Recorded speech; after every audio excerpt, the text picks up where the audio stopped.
What's up? Welcome everyone to our Friday stream. Nice to see you all here.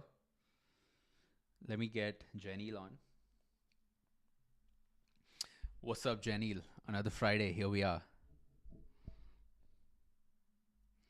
I think you might be muted on my end, though. So, yeah, go for it. I'm super excited, man, for Friday outings, more amazing learnings, and takeaways to share on how to make your design portfolio and case study stand out. Hmm. So, folks, today we're only going to cover two case studies, right? So, today's episode, we want to, it's been, I think this is the maybe fifth episode in a row. We want to keep today's episode a little bit more interactive. So, we're only going to review two case studies today. But that means we have a lot more time to just like answer questions, talk about stuff. So maybe let's start here, Janil. How's your December? Like, how is your December different from the rest of the year? Curious to know. I think I usually get more reflective towards the end of the year. Mm-hmm. And as a designer, towards the end of the year, I try to think about all the work that I've accomplished in the year, review my highlights for the year, the projects I worked on, personal habits, just start to slowly do a analysis of what I've done so that I can figure out what to focus on in 2024. What Mm-hmm. about you, though? I'm gonna give my answer. I want to people here in the chat. What do you do in December? Like, how are your Decembers different from the rest of the year? What do you have going on right now? I want to actually see that before we jump into it. I want to learn something from you guys. What's going on? What's the vibe like? For me, though, I've got a trip coming up, so I'm going to be traveling for a while before the cohort starts. I don't want to fully Nice. reveal where and everything, but I'll tell you later. Not Okay. exactly vacation, but just it is a bit of a slowdown. I think in past Hmm. years, um, December has always kind of felt like you want to do stuff, but then there's other stuff going on. I think in India, it kind of starts Hmm. November itself, like slowdown time. This time I've kind of Hmm. accounted for it, so I'm just like, yeah, we're gonna do as much as we can. Let's do some great work, but it's gonna Yeah. be a little bit slow. And the real work, of course, starts in Jan with our new cohort. So yeah, Yeah. taking it a bit slow. No, that's good. And good to see some faces around here. I think this time we have some new folks that have joined this stream. So kudos to all of you that have joined for the first time. I think I see some new faces like Surya, kudos on joining us today. And all of you who decided to join us, Lisa, um, and then Utkarsh, everyone. Thank you so much for joining. Yeah, I want to see some. Let's start with some chats. Utkarsh says, Yeah. just wanted to ask. I joined the cohort few weeks back. Congrats, Utkarsh. Glad you to have you on board. What am I supposed to do now? Wait till 6 Jan? Kinda. Okay. Good question though. First up, yes, I think officially we don't want to start the cohort. Like, of course, internally we are thinking about what can we share now that people are already kind of enrolled and that people do have some free time in December. That's actually one of the reasons why I asked you all in the chat. I want to kind of want to help me decide this. We don't want to really Yeah. start the Discord activity. Like, that's where the core hub of the cohort is. We don't want to start that Yeah. till maybe about a week before it starts. So official cohort date is Jan 20th. Um, that week, Mm. maybe Discord, a couple 2 3 days before we officially open that up. But I have been thinking about we do have a bunch of interesting design vault content that we might release early, only for cohort members. But to your point, Utkarsh, what are some suggestions that I would give? And this is not specific to you, but to everybody else who's joining the cohort as well. If you don't know Figma, that's probably one of the highest leverage things you could do at this point. Get good at Figma because it speeds up everything else in the cohort for you, which is you can directly start working on the projects. You know, it's a good utilization of your time. So that's my top suggestion if you don't know Figma. If you already do know Figma, I would say chill out for December, right? This upcoming week. But we do have some bonus content that we're planning to publish. So those of you who have enrolled for the cohort, when you log into AirTribe, you will see some content there. Not right now, though. We've not fully published that. But keep an eye out, right? I'm going to be sending you a bunch of emails, those of you who have enrolled, over the next couple of weeks to kind of get in that mood. But yeah, I'll be upfront. I don't want to start the cohort before it starts, right? I want to keep it low. Yes. And Utkarsh, this is something that will blow your mind away. Like me, Abhinav, and the entire 10K team, we're all designers at the end of the day. So just like a normal designer, like all these things we decide, right? For example, should we reveal some of this content before the cohort starts? We're also thinking about the experience, right? So the whole thing about how the whole 10K cohort is also an experience that we are also designing and figuring out. Like, okay, if we, for example, release the content before, what is that experience like? Right? If you don't release it, what is the experience like?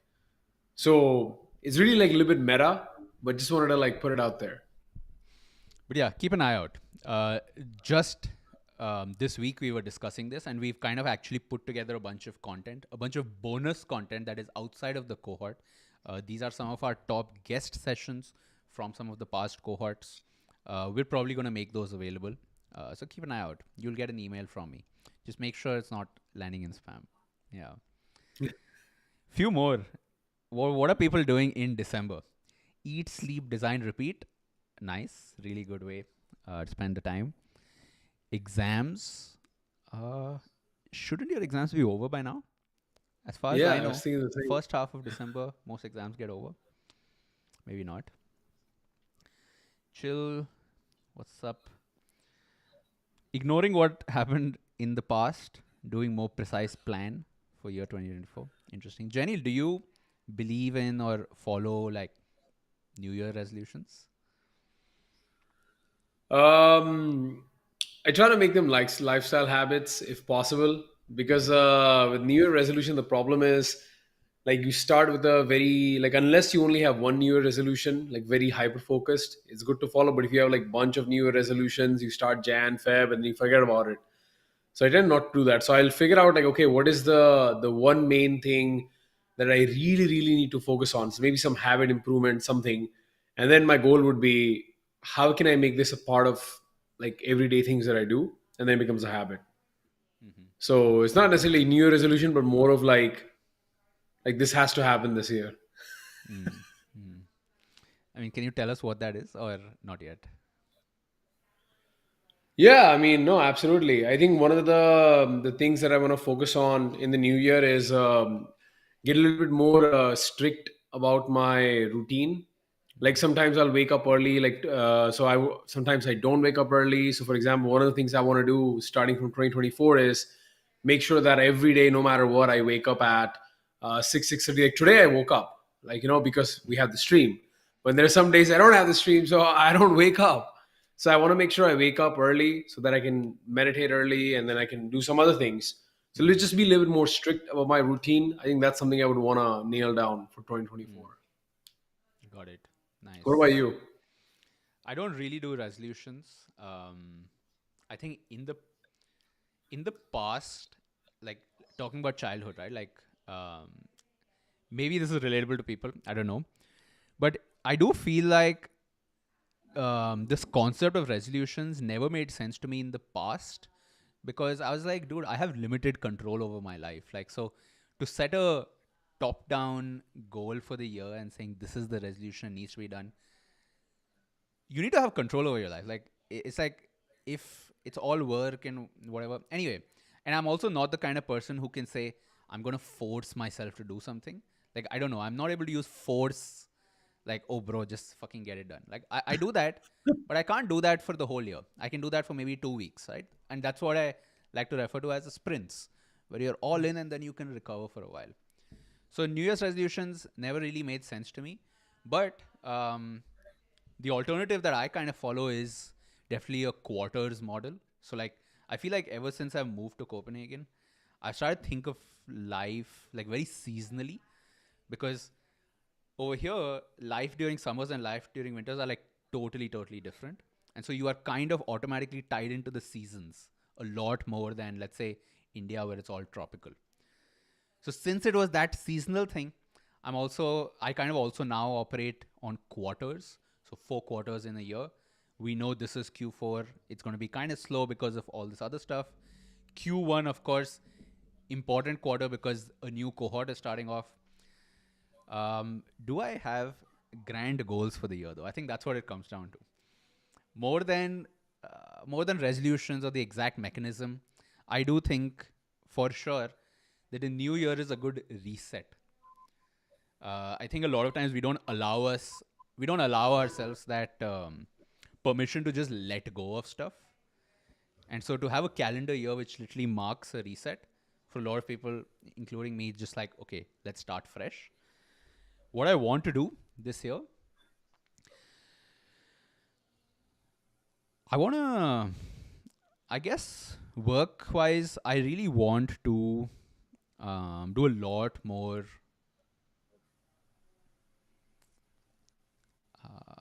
I feel we are calling it content because it's such a abused word now. But I want to go very academic this year. Let me just say it that way. One of my goals for this year is to actually publish a lot of work, and I don't just mean YouTube videos.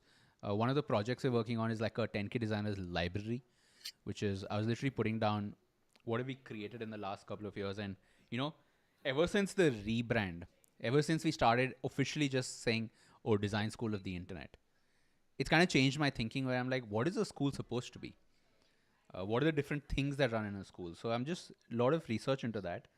And one of the things I want to immediately tackle this upcoming quarter is have a library. Like I want to create a public library of design content, which is on 10kdesigners.com for everyone, not just cohort members. But yeah, that's something I have going on. I love that. Yeah. Mumbai Uni winter sem exams. Job hunting for December. Nice. Although, for folks who are kind of doing this, job hunting in December, one thing I can share from my personal experience is people tend to take a lot of leaves during this time. Like that's just natural, right? During Diwali and then during Christmas. So I have seen job processes, interviews, and all this slow down massively because certain decision makers are on leave and things can't progress without them. So just a note, if you are in the job hunting process right now and you're feeling a little bit disheartened saying, or things are not progressing or whatever, it could just be because key decision makers are on leave at this point in time. So definitely Jan onwards, I expect that to pick up.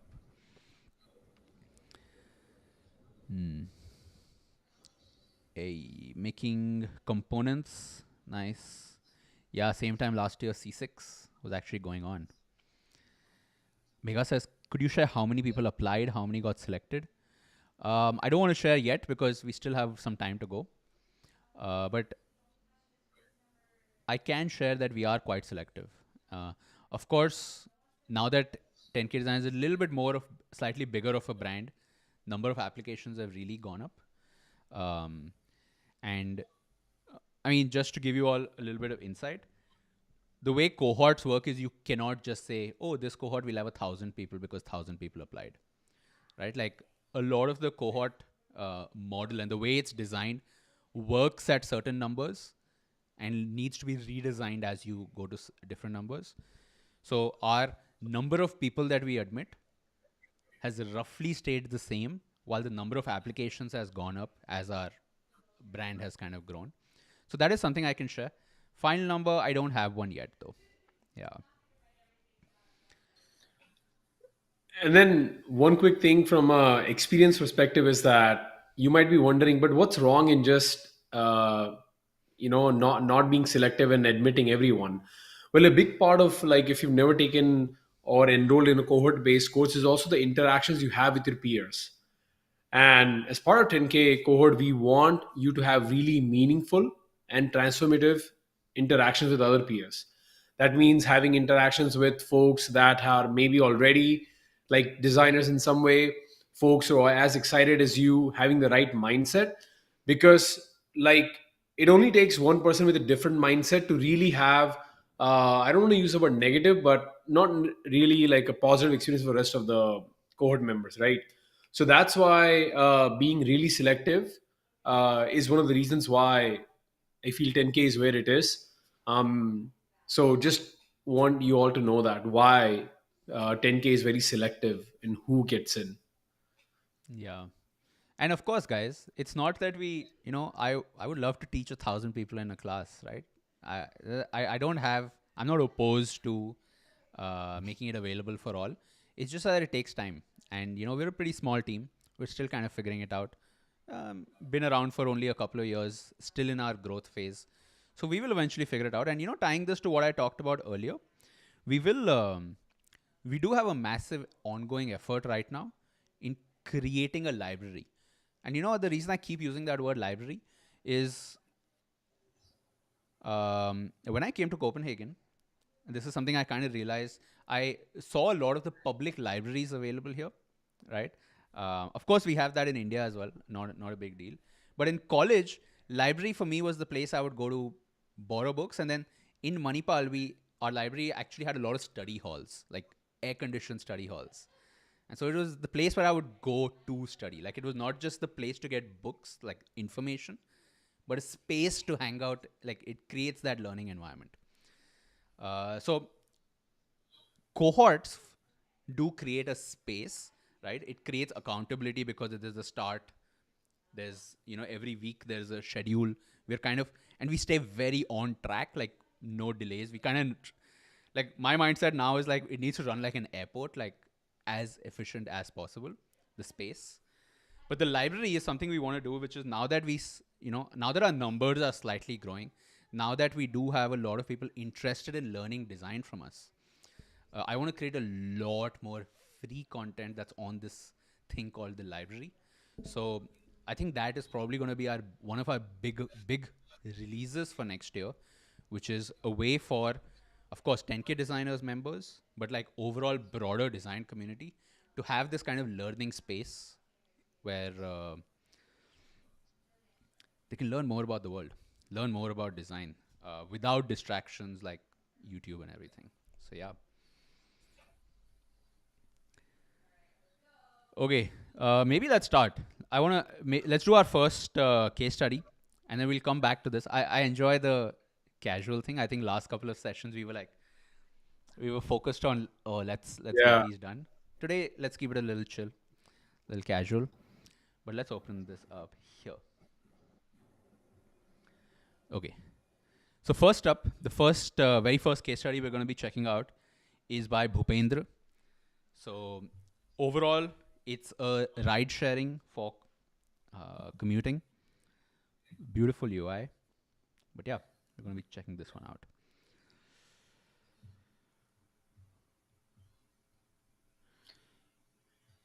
Jenny, one thing I found super interesting, like even without reading it, I'm trying to put myself in the shoes of a viewer, and seeing this, one thing that really does stand out to me is for a space like this, which is, it's corporate, it's commuting, it's ride sharing. It's a very bright UI. Like it's a very positive looking UI. Like it does seem like for the use case, like I would expect if my company kind of had this kind of corporate commute thing, there would be a boring functional app. But I do see a lot of delight in this. Of course, that's purely just based on this cover image, which does, I think, do a really good job at making me want to read it. But that's my initial impression. I would probably tweak the title a little bit. And I think he does a really good job as you go down in the description of it. But in the title, I would probably rephrase it something as um, like ride sharing app idea for corporate commutes. Something simple as that. Like just one ride sharing app for commuting. So in the image, when you're seeing that, I saw the tagline and I'm like, okay, this makes sense. So I wish he had using that same simple one line tagline in the title of the Medium case study as well. Interesting. Hmm. I think probably a good one could have also been how I designed a. Yes. I always love those kind of framings, and to give you all a reason for why. Now, I think saying how I designed something makes it subjective because you designed it, and so for the other person reading, it kind of becomes like, oh, I want to know what this person did, right? So it creates a personal thing where it's like, oh, this person, I've been following them for a while, or I came across their profile. maybe on LinkedIn, I see their work and I'm like, what did this person do? I think that's super interesting. Versus there is another approach which is not this kind of subjective eye. It's like objective, like objectively, this is what it was with the right keywords. But revolutionizing corporate commutes with colleague-centric ride-sharing app, it loses out on the person here who made it, which is you, right? It kind of says that this thing happened, like this objective thing happened, but it doesn't say I did it. It doesn't say this is how I did it. Again, going a little deep just to explain this concept of subjective and objective, but try it out. Try it out. I think good thing about Medium, I don't know 100%, but the metrics that Medium gives you. So any article you publish, you get some metrics. Those metrics do show you, I think, read rate. I'm not sure if they show you click through, but if they do show click through, maybe that's something you can even measure. How does it work? But in the end, I would say, don't stress it. It's just the title. Go with what you think is good.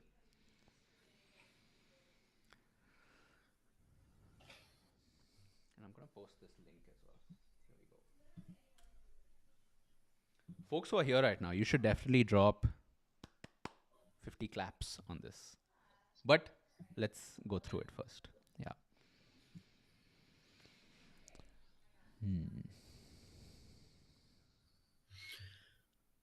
I like the personality, the way he's infused his excitement. Like this case study is your VIP pass. Buckle up for a ride. Like I love that because it just shows your excitement about what you worked on, and you don't have to do it. But if I'm reading through it, it just gets me also excited. Yeah. It's a good point, Janil. I think most people are a little hesitant at. Um, they're hesitant that they don't want to come off as not serious. Let me just say that. They're like, this is like, oh, it's for a job or it's for money. Like, I should be serious. What would you say to that? I have my answer, but I want to Um, hear yours. I think I get it. You have to be a little bit professional, but there's also some room for play. Like at the end of the day, like let's say if a hiring manager looks at this case study and calls you in for an interview, and during the interview, you're not going to be serious the whole time. You might have like a small laugh here and there because I look at this as like a small glimpse into your personality as well. So if someone's reading this at the end of the day, this is a funny anecdote. So at my company, they were trying to hire a senior executive, and one of the things the hiring panel said is the feel has to be right when you meet the right candidate, right? When you're sitting across from them, you have to get the feel that this is the right design leader that we want, this is the right designer that we want to join our team. Mm, So when they mention about that feel, like see, the feel is something you can't really like say like this is what the feel is, but you can communicate the feel via the way you talk. But right now you're not in a room with someone, right? The only thing you have, Bhupendra, going for you is this case study. So the words that you have is what makes a big difference. So I really feel that if you can be a little bit playful, do it. And let's say you want to be serious, I get that, for a case study or your topic that you've selected.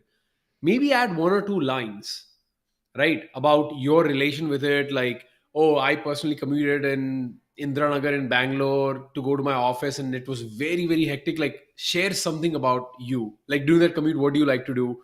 Something where we get to know you on a deeper level. Like, take mm, example of today's session. Like, out of all the sessions we've done before, this is the first one where Abhinav was like, hey, man, let's make this even more engaging.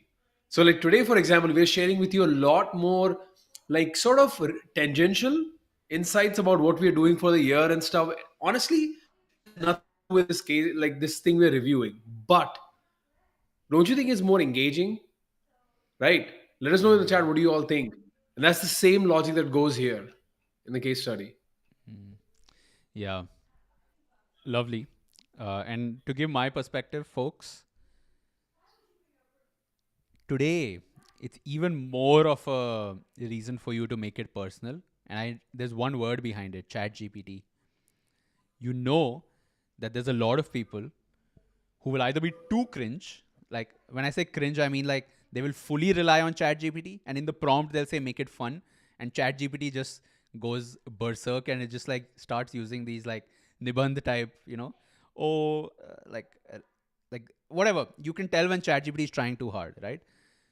So you have those people, and then you also have people who are like very very serious. So they like their mindset is that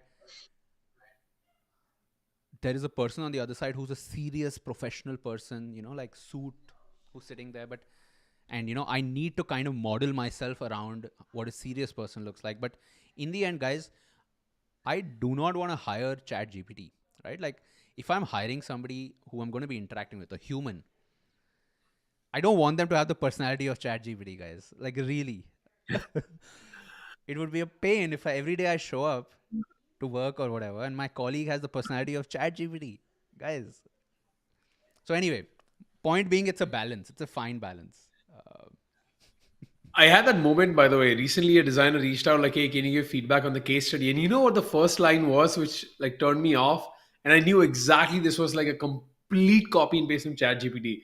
oh It yeah, was like straight up Nibbon type, like first line. This case study promises to shine light on this, and I'm like, okay, this person definitely, gave ChatGPT a prompt and just copy pasted the whole thing. So I yeah, think as ChatGPT becomes more, common as a creative partner, the fact that you can infuse your own personality in your case study is actually more of a reason for you to stand out, because ChatGPT cannot do that.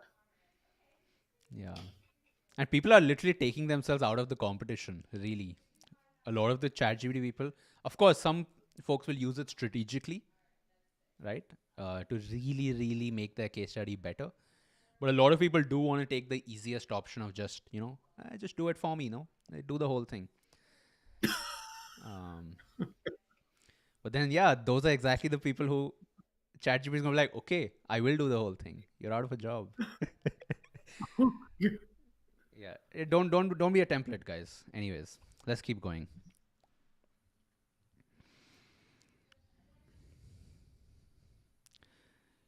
Do also remember this. A lot of times, these kind of case studies, people are not really sitting in the office and reading them, right? So you might be thinking, person in the office, they're in a serious environment. A lot of times, I'm just reading it on my phone. I just came across it on Twitter, and now I'm just reading it, or came across it on social, anywhere else.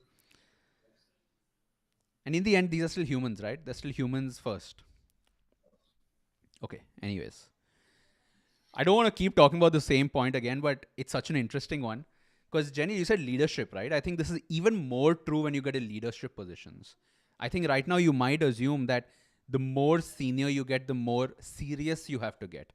But here's the thing, right? The more senior you get, usually you're responsible for work, but also responsible for other people. These are stakeholders, like higher value stakeholders. Maybe you have your own team.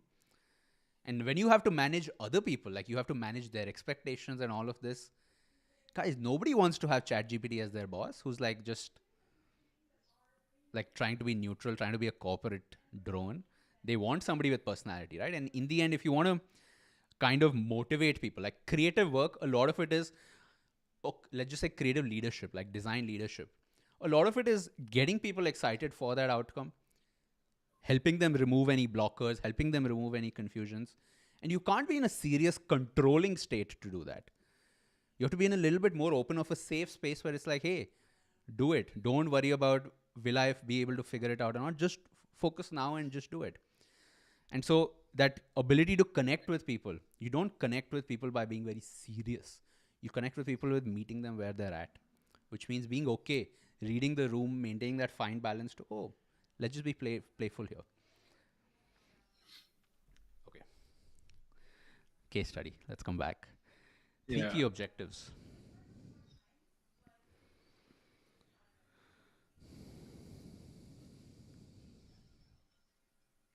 I'm curious to see how he does this one, because I think this is the straightforward objective you can do with the app, the bookings. Eco friendly practices, this is kind of a side effect as more people choose this option. Community bonds, I don't know if the app does that, but let's see. Let's keep going.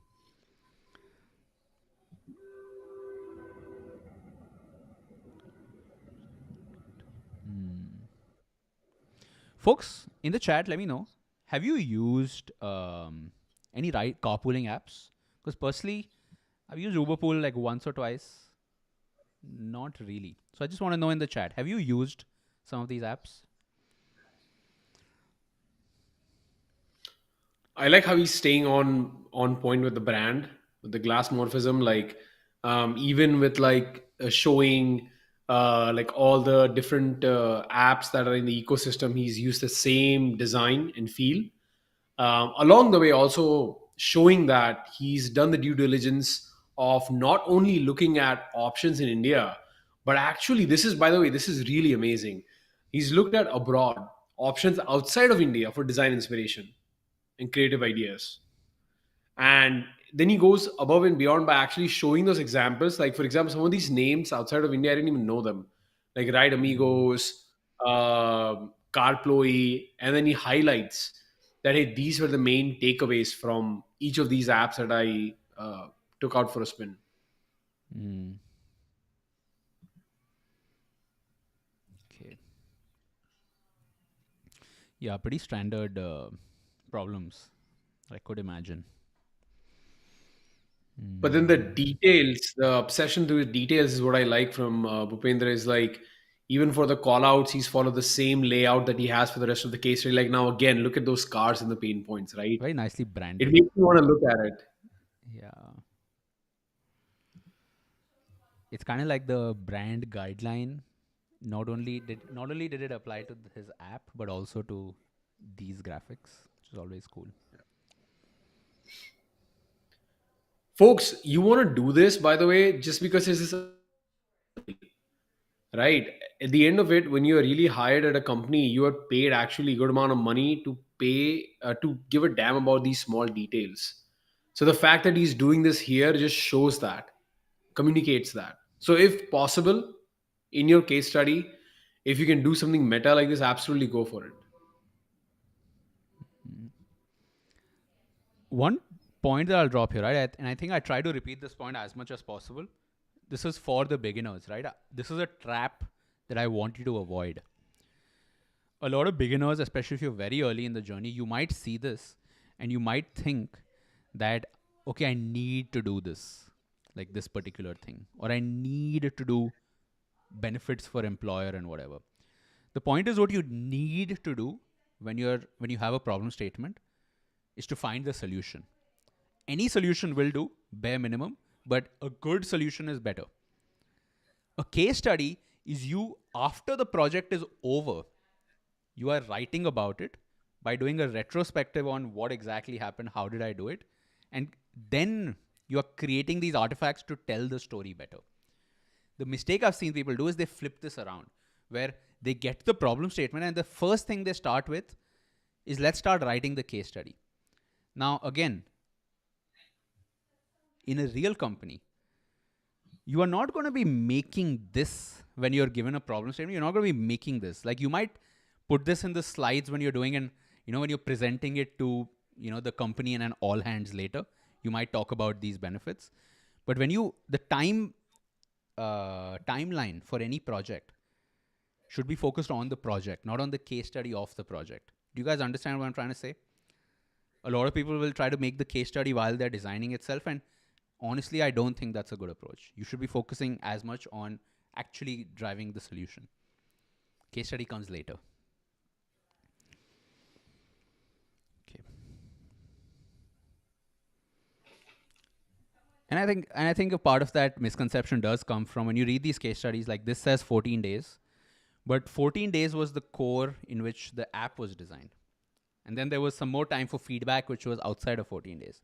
And then there was some more time of, let's make the case study, let's create these graphics, which was even outside that time, right? Um, but nothing wrong with that.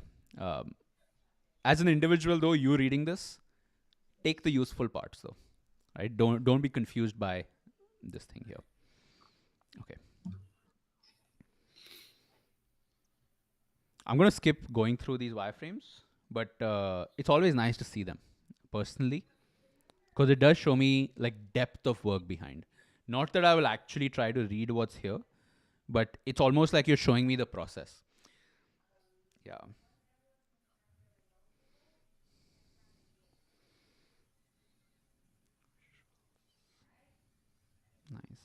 I also think this would do as a really nice Behance case study, given how uh, nicely designed each of the images are. True. Okay, all right. So this is our home page.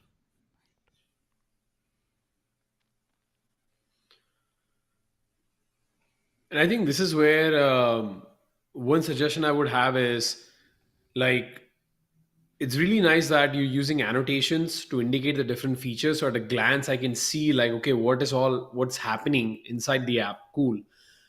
But the thing is, this is where I see a lot of designers get sucked into showing the different features for the app they've designed. But as a designer, your goal is not just to show that, oh, you can get notifications, you can see your upcoming rides. Like you have to explain why is that feature relevant, right?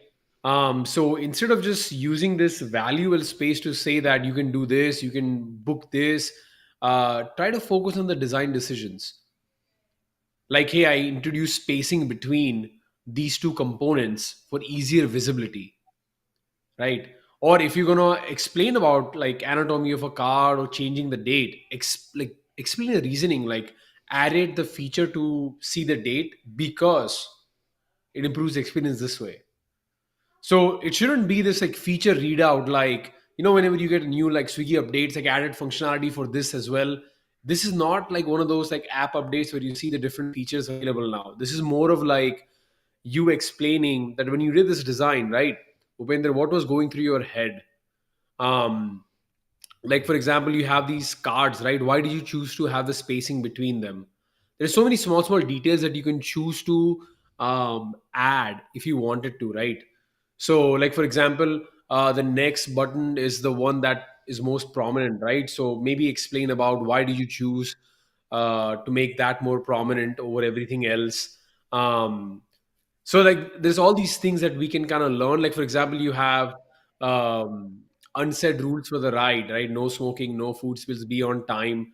So maybe adding some details there. Like I decided to add this section or design a way, for example, the no, like these rules were not that prominent, so I did not add too much emphasis on it compared to other details, like the right details. So point being is leverage this space if you're going to use annotations to explain some of your design decisions and not just make it a feature release.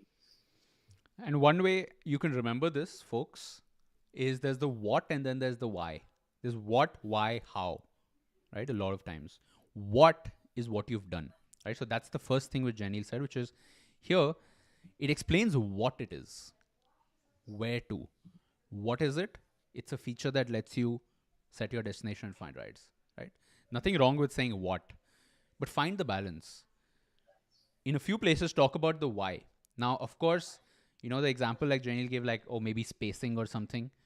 Now, I understand, guys. अगर हर चीज के लिए why explain करने लग गए तो it'll become a huge case study, right? So it is definitely a balance.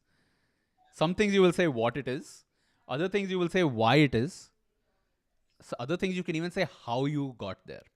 So let me take one example. Notifications, right? You're making an annotation. What is it? It's notifications to never miss an update on your commuting journey. But why is it? It's so that, I don't know actually. It depends actually on what you're getting notifications for.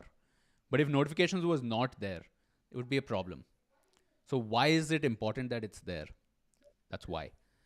How would be probably your iteration. So let's say maybe for notifications or maybe for this entire top section, maybe the what is what you're including. So your impact scorecard and whatever. The why is so that this helps with retention, because if I see this, I feel good about my impact and so I'm likely to come back again. Right? That's a simple why. There's probably more, but that's one simple why.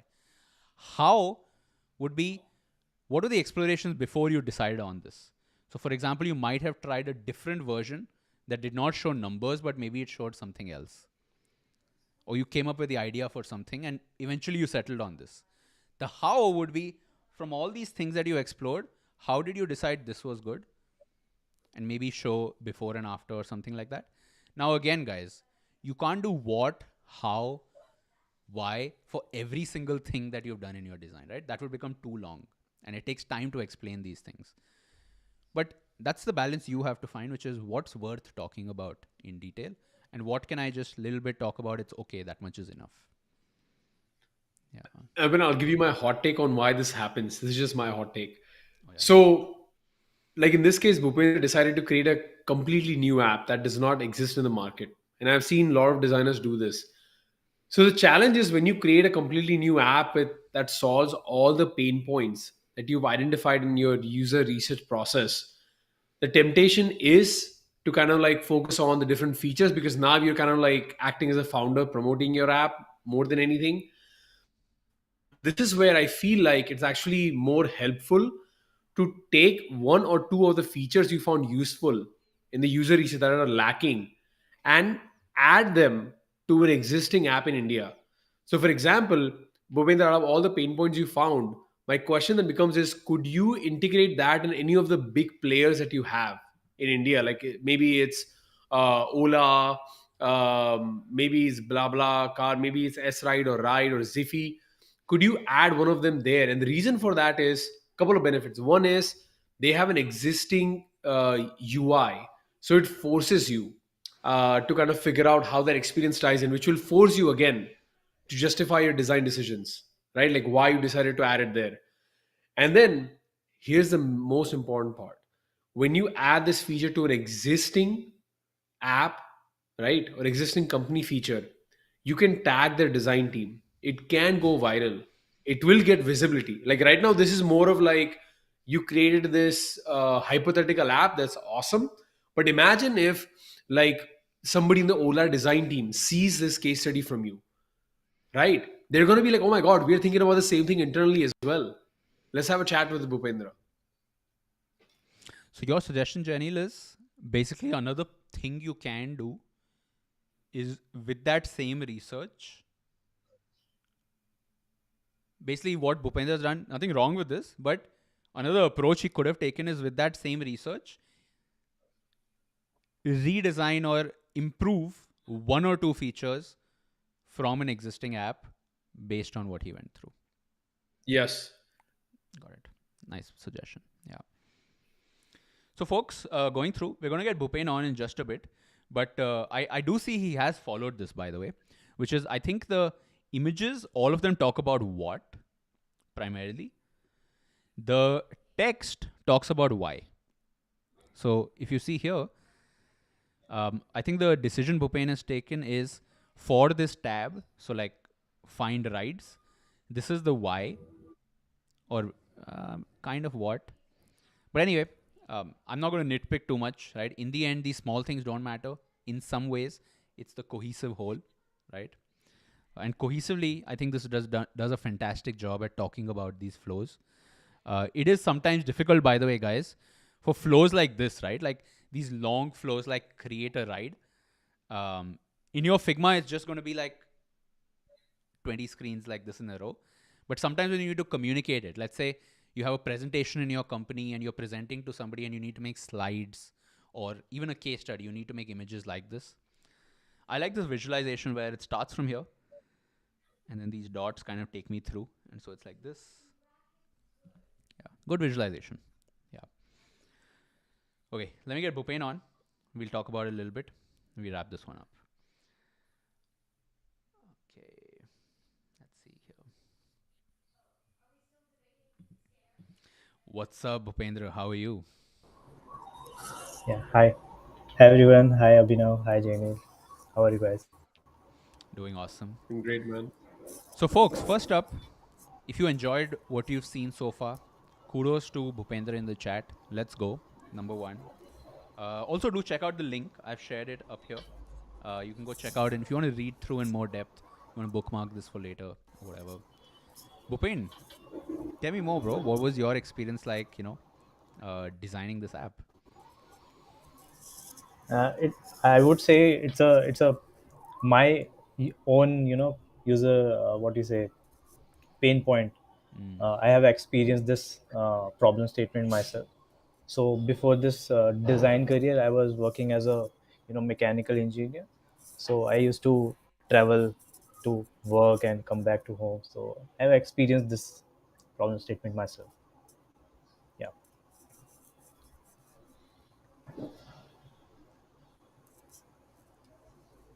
I think it'd be awesome if you had like a photo as well, like what you just said to us, right? Like I've experienced this pain problem firsthand. Like I'm just Mm-hmm. imagining you wearing like LNT or something, like the mechanical engineer, like company dress code, and sitting in a car, and there's a photo of you that's frustrated, right? So I don't know if there's a photo that you could pick back from those days and add it to the case study. It just Yeah. really, because now it's like, wow, it's something you've Correct. personally experienced as a pain point as a designer, and it just gives you Mm-hmm. more credit, I feel like. Yeah. Totally agree. Yeah. Yeah. Firstly, what I would do is, you know how iPhone has that 0.5x feature. So I would do one of those where it's like it's a POV of my body sitting with like the ID card floating like this in the back of a Uber, and then show the UI floating on top or something like that. Just random idea. Yeah. But really nice, bro. Bhupen, can you talk a little bit about, since you published the case study, what was the Mm-hmm. response like? Yeah, I think in terms of visuals, I have got very appreciations from all the colleagues and all the 10K learners, and I have been approached by many of the 10K learners that how did you come up with this kind of visuals? How did you come up with the UX flow and everything? So I got to help them for their own case studies and for their own uh, projects. So it's been like very well, and I got to uh, you know uh, basically a bit of mentor these fellow learners Mm. in uh, some way or another. Yeah. So Nice. it's been like very nice. Nice, bro. Really nice to hear that. So, folks, check out Bhupen's case study. We will also be updating the description later with all the case studies that we check out today. Thanks a lot, Bhupen. Thanks for sharing. Yeah. Thank Thank you. you. Thank you for having me. Thank you. So, Janil, we're one down.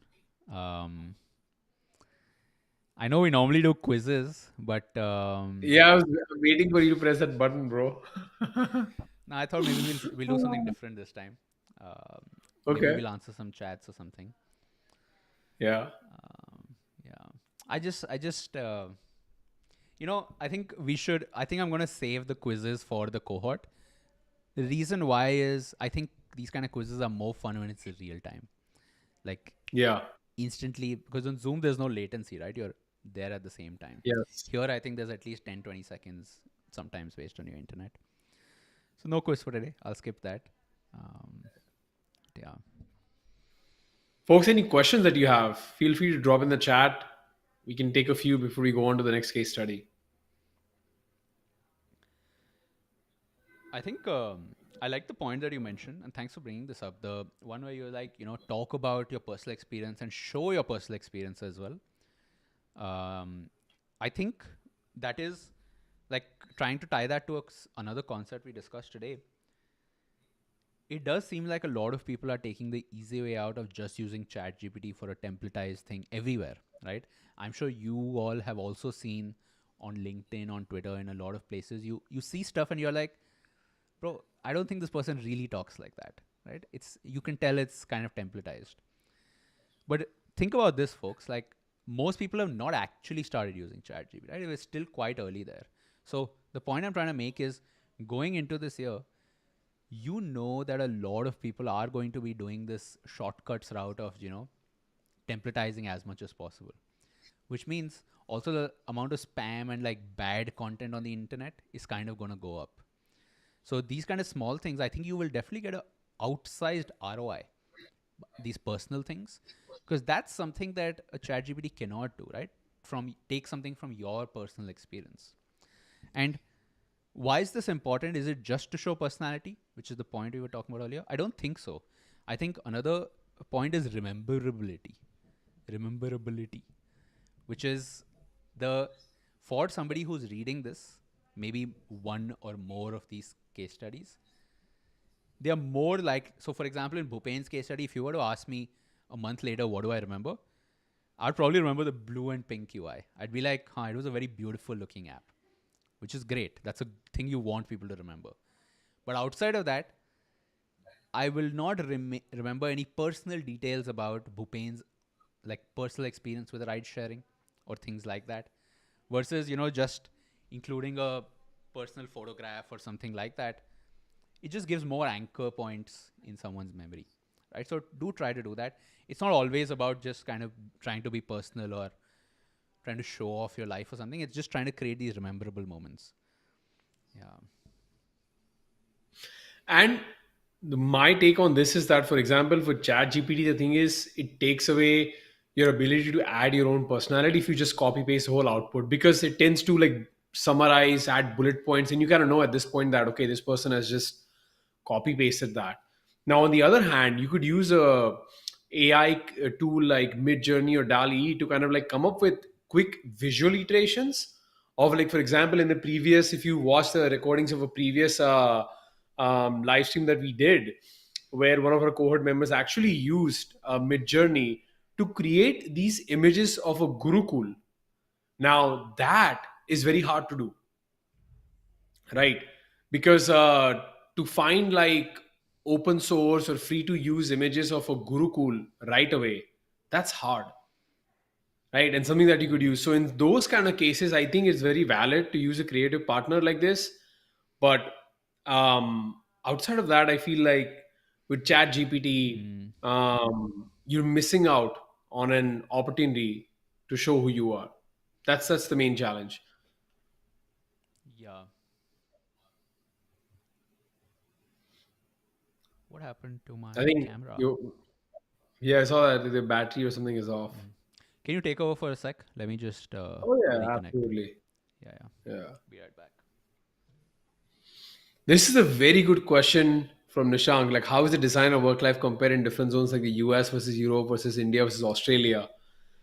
I can tell you from my experience, this is just my own take, right?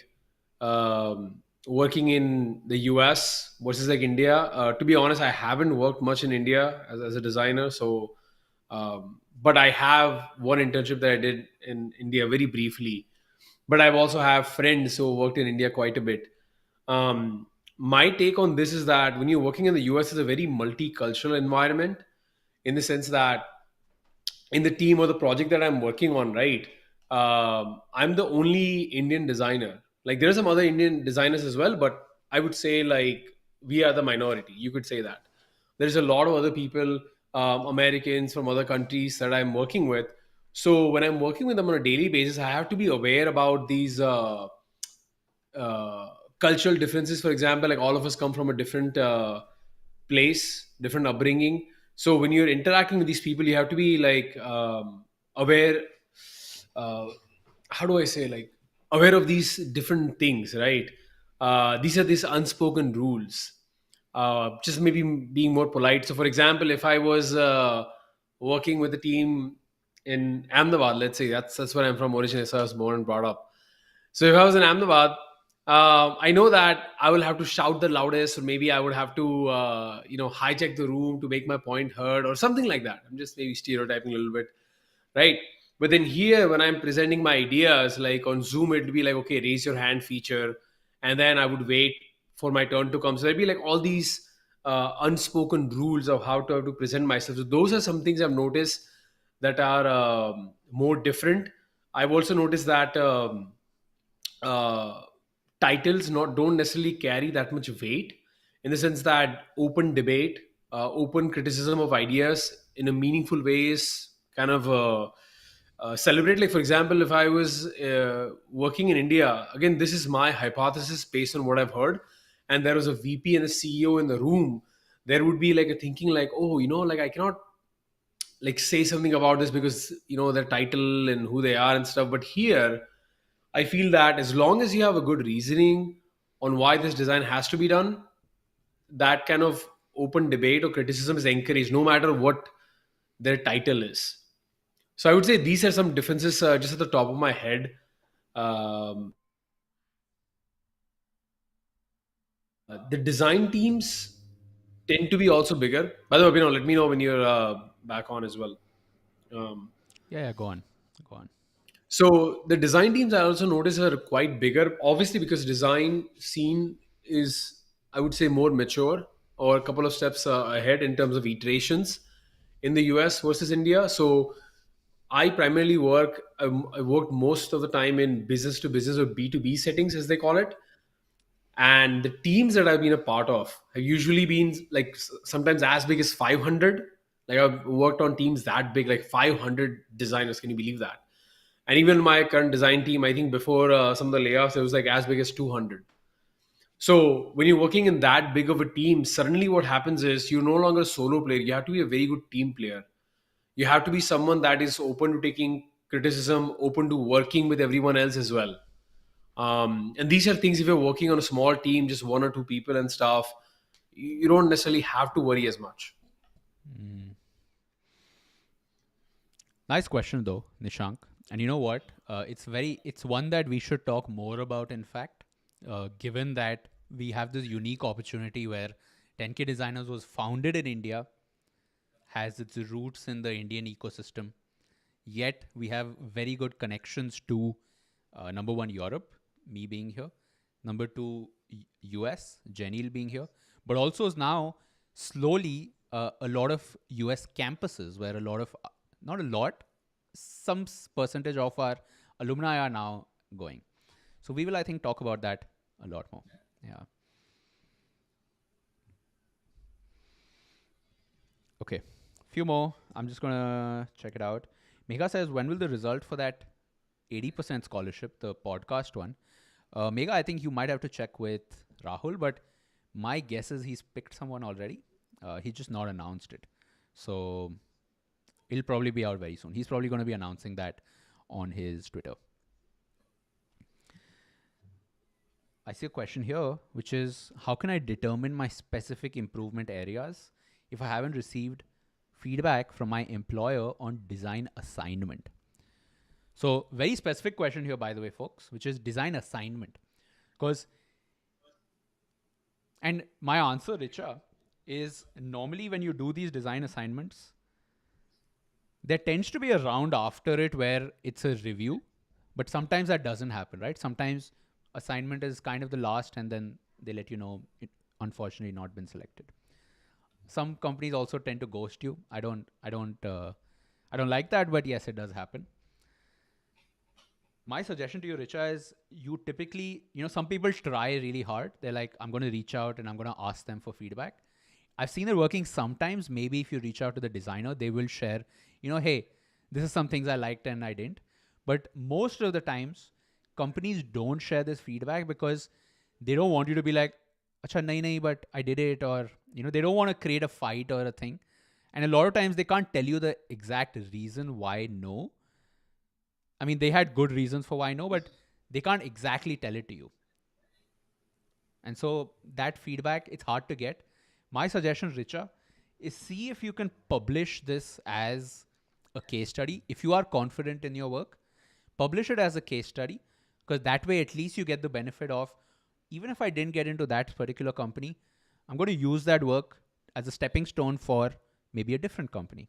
That's a huge advantage. The second thing I can say is, even though you might not receive feedback from the person who gave you that assignment, what I've observed people do, at least in 10K designers, is they just get it from each other, which is pure feedback. Which pretty much just means that, you've got, to put it in simple terms, it's like a kind of a group chat of your friends, of your designers. I know I know the 10K designers cohorts give rise to a lot of group chats. So there are a lot of these unofficial group chats that people kind of create as part of the cohort. Usually I've just seen they kind of post it there, ask some questions, get some inputs and do it. But good question. And thanks for asking because yes, it's a valid concern.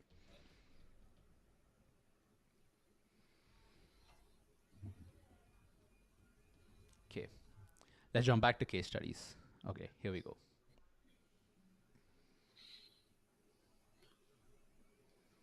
It's like for some reason I cannot see your. I see your video in the stream, but I don't see the video in the eCam. So I was like, that's why I rejoined.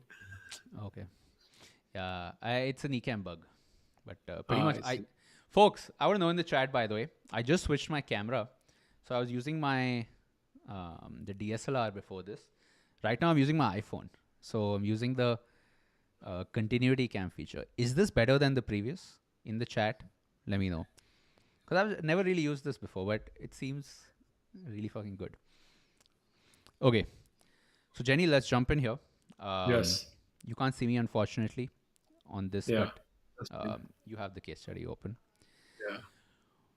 Knowledge jar. This is what we're going to be checking out. Now, what makes this case study slightly different, by the way, folks, is this was done not as a brand new app, but as a feature within an existing app. Okay. So this is a feature within an existing gold investment app called Jar by Maitryee. What I And love by the way, is you it got your just jump. answer as well. Yeah. 2x better. Ditch the It, DSLR. yeah. I mean, it is a 48 megapixel or whatever camera. Yeah. So I'm not By the quick surprised, a tip, little bit surprised, but yeah. folks, a quick tip. We've actually had a few cohort members from 10K use this continuity feature on iPhone. Like for their interviews, they've actually used this for design interviews. So you can actually use your iPhone camera if you have it, just because it looks very professional. Hmm. Now, going back to the case study, what I love, what really blew me away from Maitri, as soon as I watched it, I don't know what it's exactly called in the YouTube world, but it's that, what is it, the POV, as you mentioned? Like, as soon as you go in, there is this video of her holding that phone in her Hmm. hands and showing that. Immediately as I saw that, you know what? I want to watch this because this is not a mock up. This is not like this is a real thing where she's created something, because you see that video where she's tapping through it and she's got the Figma also open in the background. You can see that. And as soon Hmm. as you hit play, it's like you can see like she's tapping through all the different stuff. I really love that. Yeah. Yeah. It's, and folks, like we've checked out enough case studies such that, these kind of patterns are now, I guess, becoming obvious to a lot of you guys, which is even doing something like this is such a massive way to stand out. Because I think the traditional way people, they try to look for mock-ups, right? That's one thing people do. Or they try to find one on, one of these After Effects mock-ups or something like that. Now, nothing wrong with that. This is easier to take though. It takes less time, and it stands out because not everybody's doing this, right? So very interesting how things stand out. Like another example, just going a little into psychology, if you guys want to think about this, you know how stock photography, maybe I've talked about this before. Stock photography, you know what it looks like, right? It looks very clean. It's just like these white dudes in an office and all this. When stock photography first came out, people used it a lot because they were like, wow, professional photos. But today, if you find a site using stock photography, what do you immediately be like? Scam. Oh, not good. Because it looks so generic. It's just white people. It's just, yeah, people don't smile like that in the office. Like, you see, my rant basically is people don't use stock photography because it looks so basic and standard. But at a point, it was the peak of, wow, high quality. In some ways, we see that happening with AI. Jenny, you were talking about Midjourney. Yeah. I have started feeling sometimes where I see Midjourney and it's kind of the similar style. And to me, it kind Yeah. of feels like stock photography now because I'm like, oh, I've seen this so many times and everybody is using this. So And let me ask you, yeah, what do you feel about YouTubers? Like in YouTube, like pretty much every reel, every kind of like video, you see this kind of stock footage embedded in the background. What do you think about that? it doesn't feel very authentic. Like so for example, Reels, YouTube Shorts, you will see, like they'll be talking about some business and then they'll show a business stock footage. Yes. Now, guys, I mean, I'm not shitting on people who do that. I've also done that in some of my, our video team has done that too. But ideally, you want to include your own something you made. That's kind of a backup that people use, right? So in some ways, you know, designers are always interested in trends. Like I've just noticed on YouTube and all this, people are like, what's the trend? How can you identify a trend? You see stuff like this, see things which rose in popularity, became very common, and now that they became common, it just feels like everybody is doing this. So another example of just this commodification, right, would be the Alex Hormozy style. Um, you know what I'm talking about, Jenny? Like these captions that kind of pop up, which have this very dark shadow on them. These Alex Yeah, Hormozy style captions, I think that's what they're called. yeah. Now, yeah, they work great. Hormozy really used them, but now kind of everybody uses them, and so it stops becoming unique. It starts becoming like ignorable, right? In UX, there's a concept called banner blindness, which is actually talks about a very similar thing, which is typically when you see banners or on websites, typically on the left and right, sometimes you see ads. Our eyes don't even go to the left and right because we know that that space usually has ads. Now, again, this is not a general rule. It applies in some cases, doesn't always apply. But that's a nice way to spot trends, which is what has been done already, like too much now. And what is something that, amongst everything else will stand out because fewer people are using it. Yeah. Okay. So at its core, teaching finance and investment basics. Okay. And again, I like that Maitri is staying on point with the brand. Like for every single call out that she has, like whether it's for topic selection, any kind of image like why jar, like it's having the same theme that she's using, uh, which is very consistent and nice. And And I then think she's what's done the good. go on, go on. So even for the user research, right? She's used that same template, like that same dark blue color that's aligning with the existing jar brand guidelines. So that's really nice. So folks, whenever you're using, for example, or doing a case study on an existing app, they might have a current design system or design guideline. So when you're going to have all these call outs or stuff, you want to like follow that. So this way it's consistent. Now, what I like here in the user research is that she's mentioned that I did a user survey with these questions and I got 21 responses. Here's my takeaway. And what she's done is instead of me having to read through the entire user research, it's like, hey, these are my sources. Like, this is where I reached out to get my questions answered. These were the struggles that folks pointed out, and these were their motivations and the ultimate goal and a must have. So it's like she's broken down this complex user research that usually you have to like read through and sift through all the responses into easy to digest and skimmable content. One of the advantages, by the way, folks, of keeping this kind of consistent style is you can very easily make slides from this, right? So you can imagine what Maitri might be able to do is just take all the images, create slides. Maybe she's already done that, but you can use that like in an interview. You can do a slides walkthrough. So the text part you'll basically be maybe verbally telling, but a lot of this can go into slides. So that's a nice way to do it. Okay. I want to go to the solution here. Neat wireframes. Okay.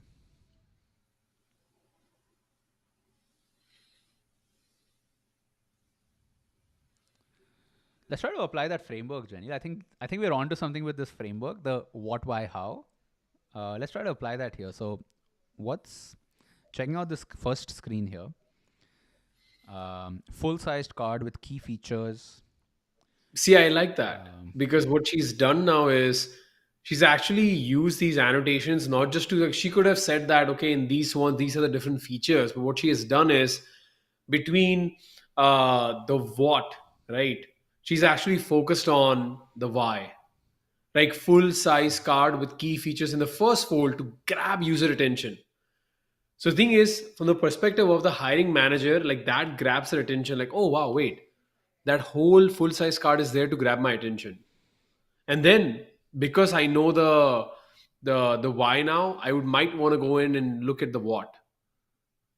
So I think if you have to choose between the the what and the why, you can try to like have both, but in the image, if you can use annotations, try to focus on the why, because at a glance we want to see like what are those design decisions, like highlighting in the menu. So as soon as I saw that, I'm like, okay, new. So she's highlighting new features in the menu.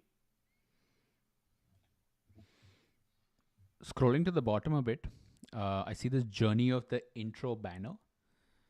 I think this is a kind of nice example for how, which is finally, I think the version that she went with was this, but she's shown how she reached it. So, like, tried this, and then this. And then with that how, she's talking about why no. So, why not this? Why not this? Why this? Right? So, what, why, how? Nice framework to remember. In fact, I see that here as well. Why, what, how? Meta. But it's really nice just to see the journey, like I'm so intrigued to read that. Like when we look at the journey of new course cards, for example, um, and let's actually read through that. Like let's this is for everyone, so they can get an idea what is the benefit of this. So let's look at the journey of the new course card. So she Okay, has let's version do it. 1, 2, then she has final, and then what she has done is right below it she has chosen to expand on the final. So right away in the version 2, she says that okay, this design goes with the jar design system, but important info like number of lessons, duration of course is missing. So now that's a pain point.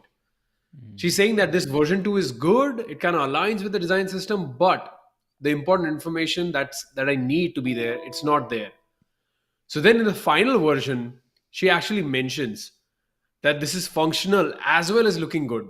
And I added bookmark features and obviously the number of lessons that she wanted to do, the duration, right?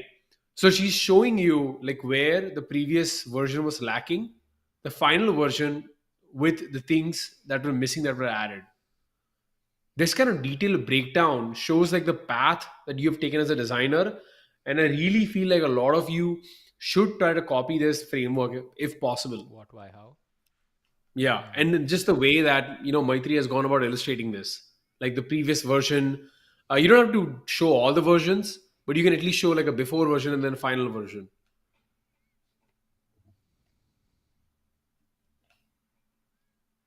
And how do you select what to do it for and what not to?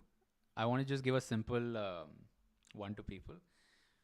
A simple way to think about this, which is the harder it was for you to decide, the more likely it is that you should include it. Like if you found it super difficult, you're like, bro, like I don't really know, but like all of these are looking great, and then maybe you spent a lot of time and you're like, you know, maybe I shouldn't have spent so much time on this. Like those are a great way to like that's a signal that you should probably talk about it. Because if it took you a long time to figure it out, it's probably it was a slightly complex decision, which means it's worth talking about. It's worth bringing it up. Yeah. A quick call out here. I like this one thing here, which is now for these kinds of case studies, folks, you are building something for an existing app, which means you have to take their guidelines, right? Not all apps have their design system publicly available. So you kind of have to reverse engineer.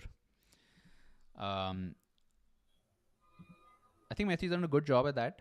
I did notice a few gaps, for example, in a few places. So like maybe spacing over here, like a few inconsistencies. But some good parts of that were, for example, the thing we were just talking about, these inspiration for these cards. So here, these are the Jar founders. So Misbah and this guy here. She took this as the inspiration and was able to expand on this. So you notice the style that she's using here for the images. She's come up with these 2 or 3 different background styles. So there's this kind of carnival type of thing. There's this round one. So anyway, point I'm trying to make here. Number one, sometimes you have to firstly reverse engineer and extrapolate. So like this design system exists. How do I slightly expand that? And number two, when you have content. Now, when you're designing apps that are content heavy, like you have pictures, videos, a lot of your design is dependent on how good the content looks. Like imagine Netflix, but imagine all the banners and visuals and trailers were bad quality. Like it was not professionally shot. Like you could see, like it was not good. Let's just say that. You will probably think Netflix has a bad UI, but maybe it's just the content that's bad, right? So, point I'm trying to make is when you have content heavy apps. So in this case, your design will look better if you use a better photo of Ankur Warikoo. So content is important here. At the same time, the product design challenge with something like this is, let's say you have 200 courses or 300 courses, right? Imaginary scenario. You would have to create these visuals for those 200. Now, I'm not saying it's impossible. It's actually totally possible. But you kind of want to know a little bit of the constraints here, right? So sometimes I see people make a really good image, but then I would be like, how will you scale this? Like, how do you imagine 200 other courses using this? So, and just to share, at Unacademy as well, when we had courses, we actually came up with a system for thumbnails where we said that we're going to use these colors for these categories and we're going to use these patterns for these things. And that was a system that allowed us to scale. So anyway, something to keep in mind, focus on your content, make your content look good because that does affect your overall app's design. But when it comes to content, you can't just do anything. Like you have to think a little bit about system. Like what's the system here for this content? Yeah. And as we scroll towards the end of it, right? Um, this really blew my mind away. Like what she's done is she's added the outcome. And the reason why I want people to see this, the final outcome, is in the gratitude section. The head of design at Jar actually got on a call with her, and she's actually captured a screenshot of it. Like kudos to you, Maitryee. Like you've just blown this out of the water with this. Nice idea. I like Um, that. Yeah. and the reason we're kind of skipping at the end is because a lot of you might be like, "Oh, what's the outcome of this? Why should we even do this?" And all these things sounds good, but extra effort. Well, this is what happens when you put in this kind of extra effort, right? Like the head of design is like, "Good work there. DM me. Let's connect some time to walk through your work. Keep up the good work," right? So the reason why you're doing all of this, why you going above and beyond, why you should add that extra annotation, right? Why you should stay on point, why you should choose to improve an existing app with some features, it's because of this. It's giving you an opportunity. Like I would bet that out of all the candidates that Vikas has to hire at Jar, he probably would be more excited to talk to someone like Maitryee that has gone above and beyond to understand the app, understand the flows, knows what it's about, knows the business context, and now has suggested some nice improvements. Let's get Maitryee on. We can talk a little bit about this. I can ask her some questions. What's up, Maitryee? How are you doing today? I think you might be muted. Yeah. And folks, if you have some questions you want to ask Maitryee as well, please post them in the chat and then we'll try to ask them as well. No, I think it's still on mute.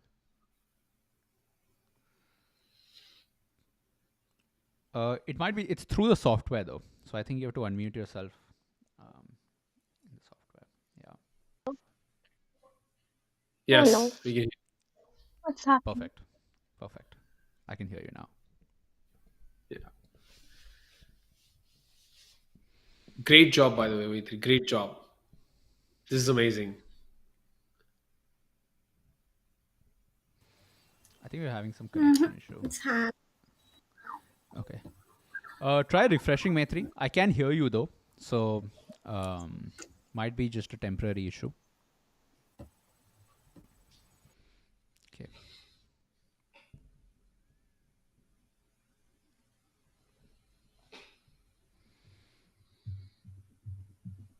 Cool, Jenny. We just give it a couple minutes. You can try once more.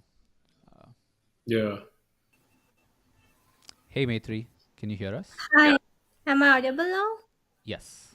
Yes. Yeah. Thank you for all those feedback. It was really heartwarming. For sure. Can you talk What a was little it bit about...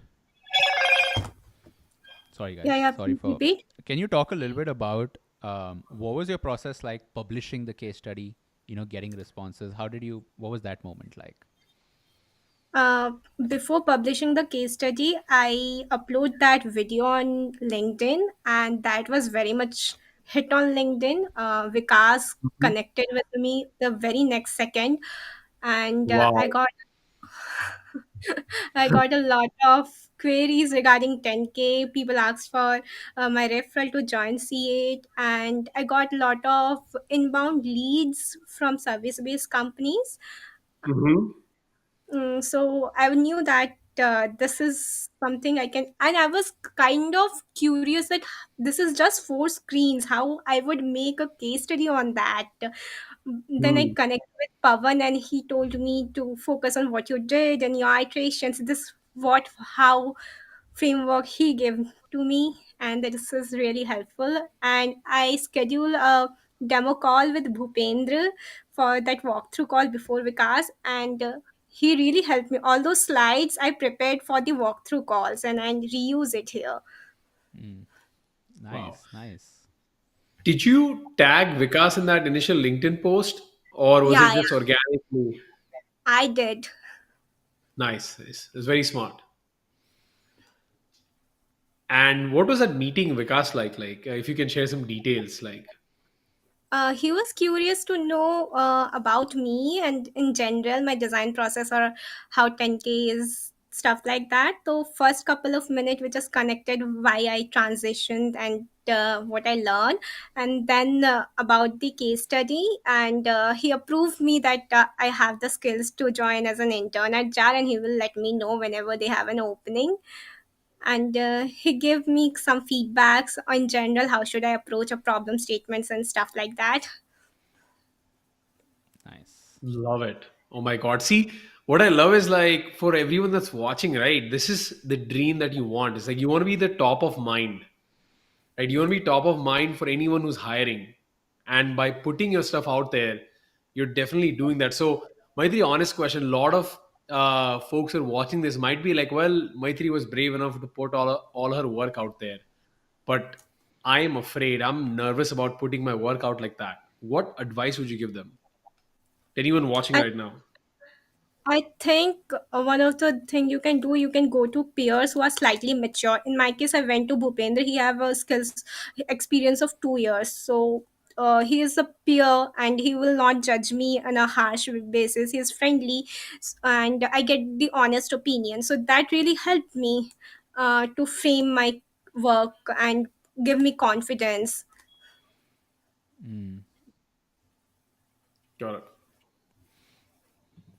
Nice. Awesome, Maitri. Thanks a lot for sharing. Um, been been nice to go through. Looking forward to seeing um, more from you. Yeah. Yeah. Thank you so much. All right, folks. With that, we're gonna come to the end of this stream. Few more questions. We can definitely take them. I will update the description. We will update the description with these links so you can check it out. Um, a quick note, some of you might not know this. Let me show you this here. Mm. If you want to browse more case studies, some of you might not be aware, but on our website, so just go to 10kdesigners.com. You can actually just go in here and just say browse design work. So right here, we've got, I would say this is like maybe most, if not all, it's definitely not all, but most of the 10K designers projects. And this is updated almost like I think every single week there's at least one or two that are added because just people are so active in the network. But I would definitely suggest checking this out. I think we're close to about 300 total case studies in here. For people who are hiring, in case you are hiring for your team, I can also share that this is probably the best way to discover people to hire. Of course, you can also definitely go in here and check out our member directory. So you can actually browse members by cohort, check out their links, check out their work. But let me just say, most of the people that hire from 10K, they usually find a case study here. They send us an email saying, hey, can you connect us with these 3 people, these 4 people? We make that connection. So anyway, if you're hiring, definitely check this out. If you're looking for inspiration of design work, this might be a good place to, spend some time. Yeah.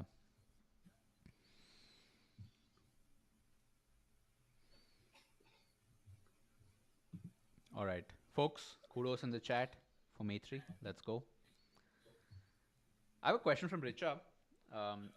We didn't ask this to Maitryee, but I can answer it in broad terms. So, what was your motivation to choose JAR? Actually, maybe let me just get Maitryee on. I can ask this question. What's up again, Maitryee? Tell me more. Hi. What was your selection process like? Yeah. So it was like few months back. I was going through the internships, and I saw JAR. I saw their company culture and design. It was so fresh, being a fintech app which is colorful, playful, and so much good. So I want to design like that. That was my aim. And I saw Akshata's case study, which she done for Swiggy, and I really liked that. So I was like, I want to do something like that. That's why I select JAR. Nice. Thanks for sharing. Yes. And Richa, I can share this with you as well, which is in the end, if you're starting out not in the end, in the beginning, if when you're starting out, you do have to work on projects to build up that experience. And early on, you might do fresh projects, which is you're like, see, in the end, there's no wrong projects, right? Anything that helps you with practice is a stepping stone to the next thing. But if you know there are companies that you like, maybe if you're a user of their products, maybe if, you really enjoy something about their culture, something about that, it could be a good idea to pick it. Jenny, you have something to add here? I think this is spot on. Yeah.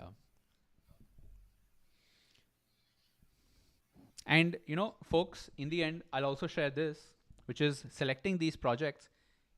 The short-term mindset I have seen some people have. The short-term mindset I've seen some people have is they're like, oh, I need to get a job from this, right? So if I've done this, I'm doing it for a company, I need to get a job from it, right? That's actually best case scenario. And that's actually a long-term way of thinking, if you really think about it, because most companies do hire every other quarter. So even if it's not immediate, there's a good chance they might hire and reach out to you later. So that's one thing.